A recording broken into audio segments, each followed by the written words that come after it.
Assalamualaikum warahmatullahi wabarakatuh. Hello everyone, my name is Nihlatul Najwa. I am from class 40. My student number is 22232301115. So in this video, I will do consecutive interpreting on 6-minute English from BBC Learning English, with the title is The Benefits of Doing Nothing. So without any further ado, let's start the video. To find out more, visit our website. 6-minute English from bbclearningenglish.com. Hello, this is 6 Minutes English from BBC Learning English. I'm Beth.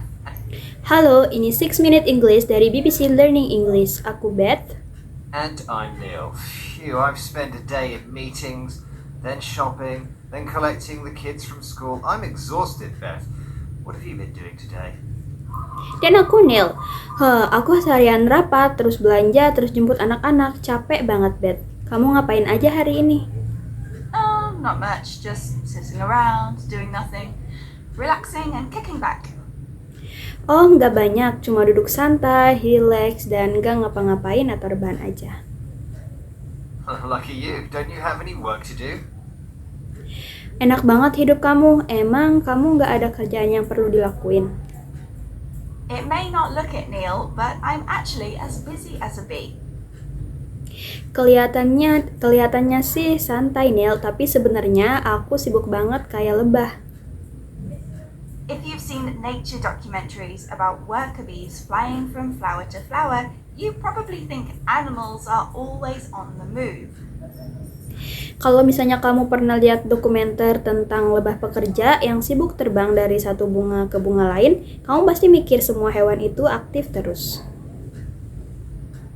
But the surprising truth is, away from the cameras, most animals spend most of their time doing absolutely nothing at all. Tapi faktanya di balik kamera, kebanyakan hewan itu justru ngabisin waktunya buat nggak ngapa-ngapain sama sekali. In the natural world, where finding food and shelter is hard work, why have some animals evolved to do nothing? Di alam liar, di mana nyari makan dan tempat tinggal itu susah, kenapa ada hewan yang justru berevolusi jadi pemalas? And if it's good enough for animals, would being lazy work for humans too? Dan kalau itu bagus buat hewan, apa bisa jadi malas-malasan itu juga baik buat manusia?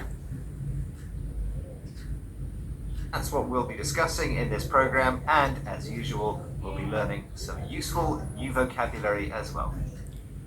Nah, itu yang bakal kita bahas di episode ini. Dan seperti biasa, kita juga bakal belajar beberapa vocabulary atau kosakata baru yang berguna.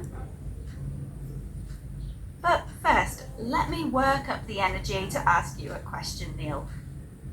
Tapi sebelum itu, kasih aku waktu buat ngumpulin tenaga. Soalnya aku mau tanya nih, Neil. Of course, some animals have a reputation for lounging about. Lions, for example, can sleep up to 20 hours a day. Kita tahu ada hewan yang terkenal mager ngapa-ngapain. Contohnya itu singa, bisa tidur sampai 20 jam sehari. But what is the slowest moving animal on Earth? Tapi hewan apa sih yang paling lambat geraknya di dunia? Is it A, the giant tortoise, B, the three-toed sloth, or C, the koala? Apakah itu A, kura-kura raksasa, B, kukang 3 jari, atau C, koala? Well, I think it's the three-toed sloth. Okay, Neil. Aku pilih kukang 3 jari deh. I'll reveal the correct answer at the end of the program. Oke, Neil, jawaban yang benernya aku bakal kasih tahu di akhir acara ya. Now, it's no surprise that lazy lions love relaxing. Nggak heran sih kalau singa pemalas suka banget santai. But even animals with reputations for being busy spend time doing nothing. Tapi ternyata hewan yang dikenal rajin pun suka rebahan juga. Look carefully into an ant's nest and you'll see around half of them just sitting there motionless. Coba perhatiin sarang semut deh, sekitar setengah dari mereka cuma diem aja dan nggak gerak. Here's Professor Dan Charbonneau, an expert in insect behavior. Ini dia Profesor Dan Charbonneau, ahli perilaku serangga, Discussing the lazy rock ant with Emily Knight, presenter of BBC Radio 4 program Nature Bank.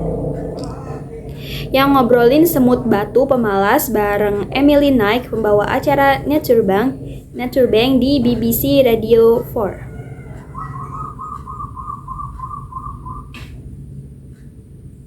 Dan's research is focused on ant colonies, a species called Temnothorax regatulus, or the rock ant. Penelitian Dan berfokus pada koloni semut, tepatnya spesies yang disebut Temnothorax regatulus atau dikenal sebagai semut batu. Each ants are sort of a symbol of like industriousness. You know, they have this Menurut saya, semut adalah simbol dari kerja keras. whole tiny little society going on that's kind of similar to ours. As I'm like, Mereka itu memiliki semacam masyarakat kecil yang berjalan dan agak mirip dengan masyarakat kita atau manusia.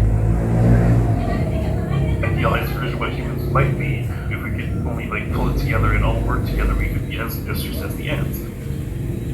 Semacam versi ideal dari manusia. Jika kita bisa benar-benar bersatu dan bekerja sama, mungkin kita bisa seproduktif dan serajin semut.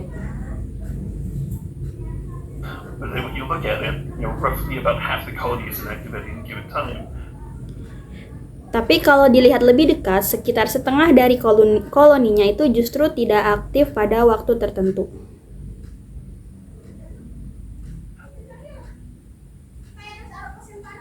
We think ants are industrious or hardworking. Groups Kita nganggap semut itu rajin banget, pekerja keras. of ants called colonies seem tiny, perfect societies where everyone works hard for the good of the group. Koloni semut itu kayak masyarakat kecil yang kompak dan semuanya itu bekerja keras demi kelompok. Then why are so many of them inactive? Terus kenapa banyak dari mereka yang malah nggak ngapa-ngapain atau inaktif? One possible answer is that they're reserve ants, ready to step in if disease or disaster strike.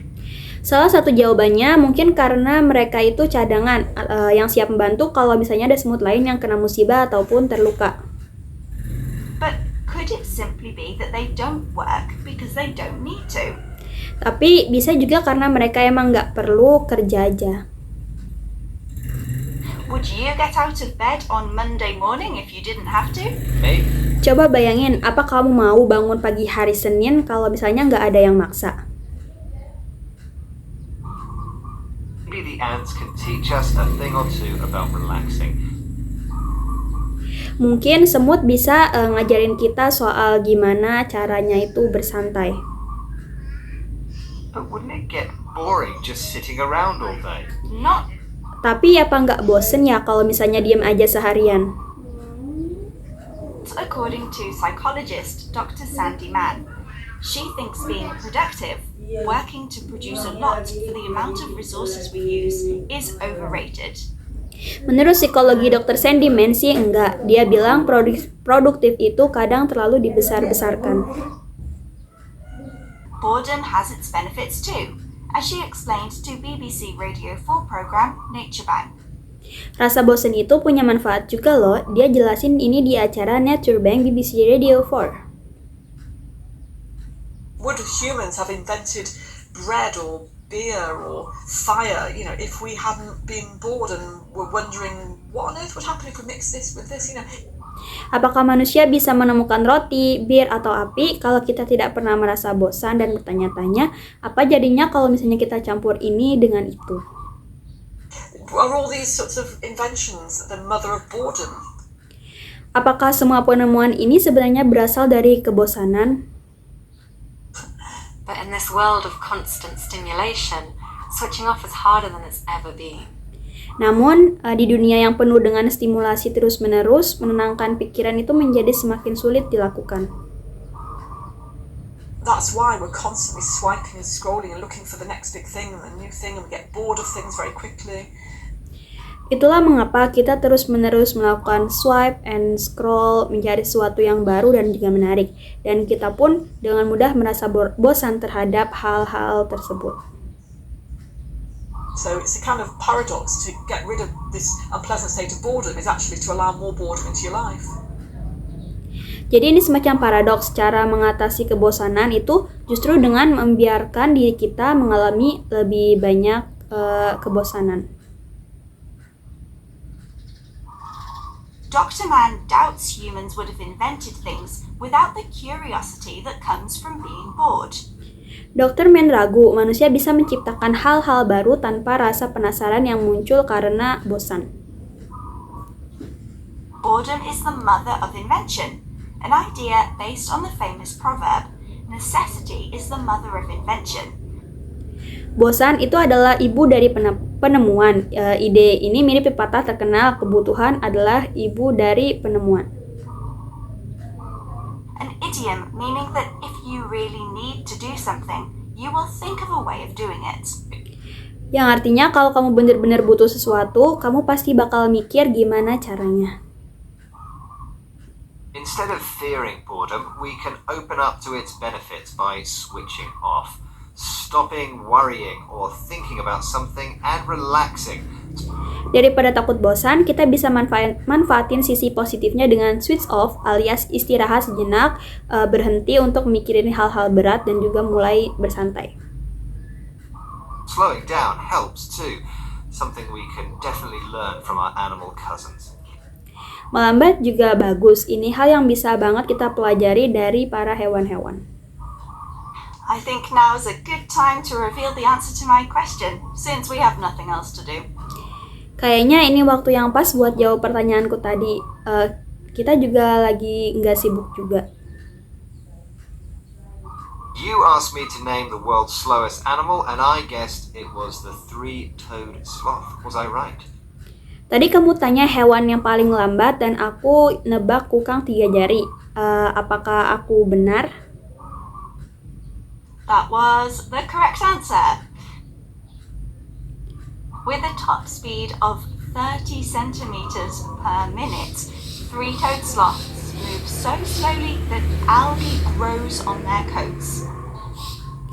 Jawaban kamu benar. Dengan kecepatan maksimal itu 30 cm per menit, kukang 3 jari geraknya saking lambatnya sampai bulunya ditumbuhi oleh lumut. Okay, let's recap the vocabulary we've learned from this program, starting Oke, yuk kita ulas lagi kosakata yang udah kita pelajari di episode kali ini. with the phrase kicking back, to stop doing things and relax completely. Mulai dari frasa kicking back, artinya berhenti ngapa-ngapain dan santai total, atau bisa kita sebut dengan rebahan. The adjective industrious means hardworking. Kata sifat industrious artinya rajin atau pekerja keras. A colony is the name given to a group of certain animals, including ants and some seabirds. Koloni adalah istilah untuk menyebut kelompok hewan tertentu seperti semut dan beberapa jenis burung laut. Someone who is productive is able to produce a lot for the amount of resources they use. Seseorang yang produktif berarti mampu menghasilkan banyak hal dengan sumber daya yang digunakan secara efisien. The proverb, necessity is the mother of invention, means that if you really need to do something, you will think of a way of doing it. Pepatah necessity is the mother of invention berarti kalau kamu benar-benar butuh melakukan sesuatu, kamu pasti akan mencari cara untuk melakukannya. And finally, to switch off means to stop worrying or thinking about something and relax. Dan terakhir, switch off artinya berhenti mencemaskan atau memikirkan sesuatu lalu mulai bersantai. Once again, our 6 minutes are up. It must be time to sit down, close your eyes, and just do nothing. Sekali lagi, waktu 6 menit kita sudah habis. Sekarang saatnya duduk, pejamkan mata, dan tidak melakukan apa-apa. Bye for now.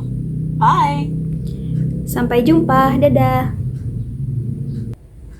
That's all from me. Thank you for watching this video and wassalamualaikum warahmatullahi wabarakatuh. Bye-bye.